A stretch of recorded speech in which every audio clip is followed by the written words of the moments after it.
Hey everybody, welcome back. So, working on like 3 or 4 different planes at a time right now, and I wanted to just give you the progress I have on the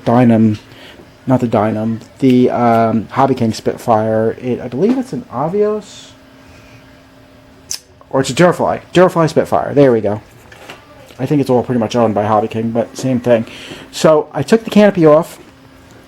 I'm just going to show you that real quick. I was able to cleanly cut the canopy off, and then I took the windows out of the canopy. I left this front little glass here, so this has a little bit of structure to it and strength, and I will use some canopy glue to glue this back in place. And you can see I cleanly cut the windows out of the canopy. I did that because I want to be able to see with my pan setup. I want to be able to see clearly through the sides, and this plastic is kind of foggy. You can kind of see it in the video. It's not the clearest plastic, so I didn't want to have too much of that. The other reason is the VTXs need air. Okay, they get really hot, and if you don't have air flowing over them, if they're not able to breathe, they will fail on you mid-flight. They'll burn up, and you'll get like a overheating or a power shortage or whatever, and you lose video and you crash into the ground. So I obviously don't want that to happen. So I cut the canopy off nice and clean. And how I get these canopies off, I've come up with a nice little trick that works pretty cool for me. Let me just grab my tool here. So I use a little tool like this, a little pick tool, and what I do is, normally if you see these little canopies, there'll be an area that it's not so tight on the foam, and what I do is I just get into a tiny little area and I very lightly just kind of go along and I pry it out, and as you can see, I don't really damage the foam taking it off. The foam is nice and clean, so it works rather well. Sometimes what will happen is you'll get some of the paint will come off on the canopy as you're peeling it off. So I took my black paint marker and I just filled in the areas that the paint came off at. This is a pretty nice foam. Like I said, it's very similar to the quality of the EF Extra. I have high hopes for this plane. I still don't, I'm up in the air as to whether I want to try to hand launch it, because I'm a fan of hand launching, or if I want to try to do a rolling takeoff. It does have retracts, so it is definitely capable of doing runway takeoff and landings. And those are the retracts.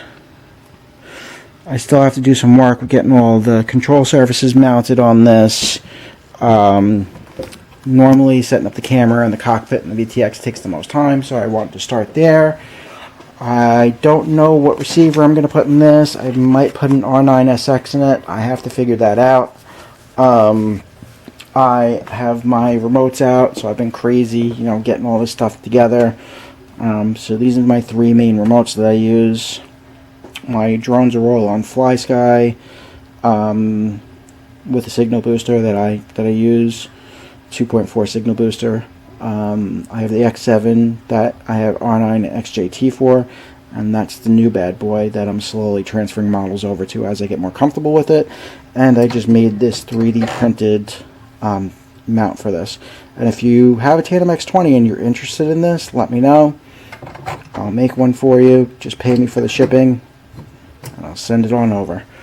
But yeah, that's pretty much where I have that. So going forward on this, we're almost done.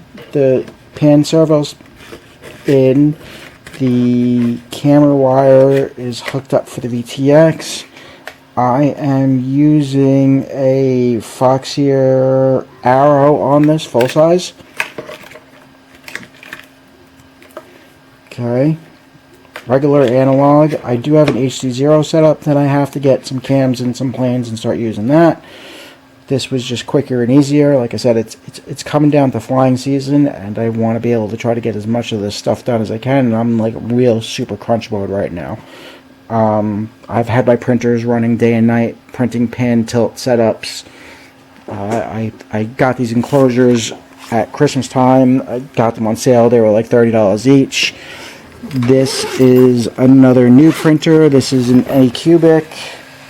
Cobra Neo, great printer, direct drive, works really well, and it's printing beautifully. I have my regular Ender 3 in here with the hardened steel nozzle. That's printing carbon fiber. So yeah, so the Spitfire is coming along. The entire plane is coated already in the Mod Podge, the matte Mod Podge, so you can't even tell that it's really coated. Gives it that nice matte finish. I'm basically down to doing the control surfaces, putting the receiver in it, and testing out the FPV gear. I do kind of have to figure out what I'm going to do with this antenna. I don't know, it's a little too high, and I don't have a shorter MMCX plug, although I do have a MMCX antenna that plugs straight into the MMCX. That might be an option. That really might. I wanted to use the VAS antenna. I have a couple of VAS antennas that are really good. I wanted to use that on the Albatross because that's going to be more long range. In this plane, I am running, I stick with two main VTX brands. I like the Immersion RC, the Tramp. Huge fan of Tramps. Have those in my quads. Love them. With the planes, I got a little bit more space. They don't need to be as good of quality as a Tramp, so I run a lot of AKK VTXs. I'm a fan of AKK VTXs. I've never really had a problem with them. They all give me great video.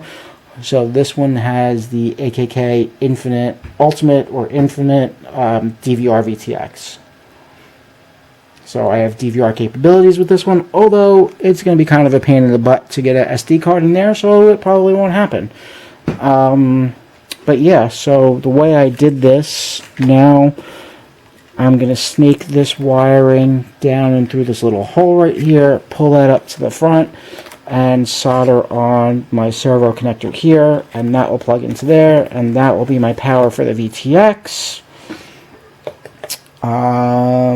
Yeah, so I'll solder this onto there, power ground, boom, plug that in, and boom, I have VTX power. And I can make this a little bit shorter once I get this through and I snake it and everything. It'll be run nice and neat. And then this is the camera cable. This has got a lot of space on it too. I'll probably shorten that down a little bit. I don't really want it that long. Although, you do want to make sure you leave enough room on them so they have full pan capabilities. So, this servo will do a full 180. That's nice. So, we're good to go there. Alright. That's it. That's basically what I have, everybody. So, Spitfire's coming along nice. I will bring everybody along for the maiden. Thank you for watching, and I hope everybody has a great day.